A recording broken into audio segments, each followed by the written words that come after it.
DKB here. What's happening, y'all? So, question: what does Sean Green, LaDainian Tomlinson, Jamal Charles, Chris Johnson, BenJarvus Green-Ellis, what do a lot of these previous greats have in common? And the answer is they had a lot of wear and tear on their body. We're talking about a previous era in football, which really is not that long ago. We're talking about like a 5 to 8 year stretch where the running department was king.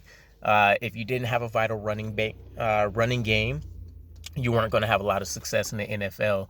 So a lot of these players mentioned, and plenty others beyond them, as lead backs on their team or just critical parts of the rotation, might see 20 to 25, sometimes 30 plus rushes in a game. And that's just not going to stick in this day and age, especially with us tacking on an extra game in the season. 17 games of getting your body hit 25 plus times is quite a bit. So something got my mind triggered. I was reading some articles, just doing some of my own research for some of these videos, and I realized we were ranked 32nd in rushing attempts last season. There's a lot of factors that went into this. The defense was porous. Keep in mind there was a couple 50-point plus games. I believe there's 3 of them, if I recall correctly, last season. There were a handful more where there was 40 plus points, if I'm remembering correctly.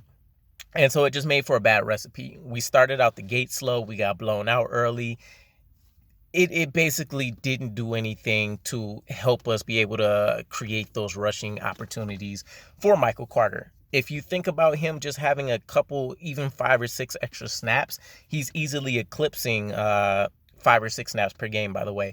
He's easily eclipsing that 1,000-yard mark that, he was just short of. So what do we do, right? We went out, we made a lot of wholesale changes. The tight end room's much improved with people that we know are guaranteed to be solid blockers. We added talent to our offensive line room. Laken Tomlinson's coming in. Hopefully some changes in regards to where George Fant starts and Mekhi Becton starts ends up being more productive. And then we're talking about AVT switching over to right guard spot, which is a change, but it's something we've seen him do in college, which is also why we felt very comfortable trading up to select him. And then the wide receiver room's much improved. That should help take some of the pressure off the running back room and vice versa. Running back room has been juiced up with Breece Hall coming in, and hopefully some younger players that we see step up, like maybe a Bam Zonovan Knight, if he can find his way onto the roster, or maybe a Ty Johnson that steps up, LaMichael Pirine, who we've seen slim down, and maybe he realized some of that potential.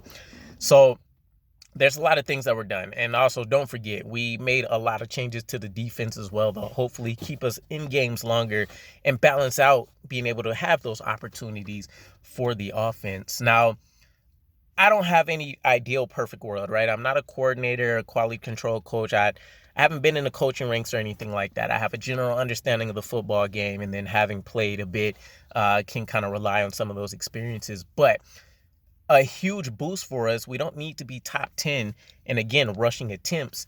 If we can jump up to maybe that being 30 or 35%, 30 to 35% of our offense, meaning that the passing game will be 65 to 70%. The running game will be 30 to 35.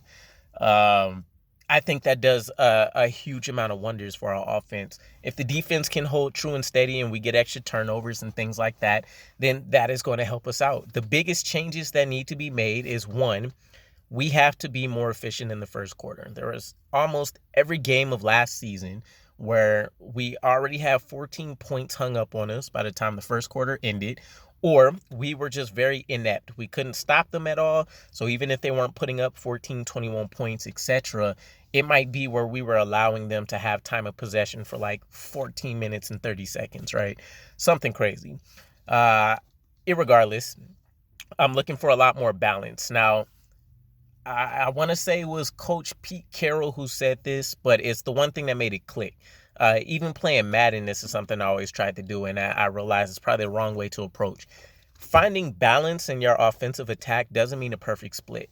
For example, if we say 60 snaps per game, this does not mean I need to have 30 snaps passing, 30 snaps rushing. This is a complementary football game. This is exactly what football is. One phase of football helps complement another. And if you can produce at all three levels consistently and efficiently with all of those, then you have an elite product. Now, Breece Hall comes in. He offers some things Michael Carter couldn't do, a little bit more physicality, a little bit better build and ability to do things three downs than Michael Carter did. Michael Carter was an excellent rusher. He was close to leading the league in missed tackle rate and being elusive and all of those key things that we love to see. But he did need to work a little bit better in his route recognition, or running his routes anyways, to make plays in the receiving game. And then, of course, understanding how to pick up pass blocks. Not to say Breece Hall won't, but he's definitely built to be a little bit better in all of these areas than Michael Carter may be. Now, I think the biggest thing for me, again, we need to be more effective in the first quarter. This means we need to be scoring points and making it known that we can actually dominate from start to finish, or at least that we're in the game. The morale aspect of football is a lot of things that a lot of times they go unspoken, right? If you get crushed right out of the gate, what makes you want to suddenly turn up in the second quarter and say that, we still got this? So that's going to be a huge piece of it, starting effectively, putting some points on the board in the beginning. And we've seen shades of this those last few weeks, and at least a game or two like mid-season, where we finally were able to start scoring in the first, and we've seen how a lot of those games went. That's right around the time Elijah Moore started really coming into his own as well. But irregardless, I think this running game is going to really be what makes or breaks our offense this season. If we hit that 30 to 35%, ratio for rushing attempts, I think that'll probably put us ideally somewhere in like the middle of the pack in the NFL, maybe just above or below that. But even when we take a look at what was done in the previous Mike LaFleur schemes in San Francisco, that was never truly a staple either. The rushing game was very important, but it wasn't going to outproduce the passing game. And we're talking about a team that didn't have a lot of immediate weapons right away prior to Deebo Samuel. They were trying to find players that can produce. Part of that was injury. Part of that was also, having a young team as well as a certain point for that position. But I'm excited. I think, and I posed this question on Bleacher Report, just kind of getting some opinions and stuff before, that I think we can see our first 1,000-yard wide receiver and rusher for the first time in a long time.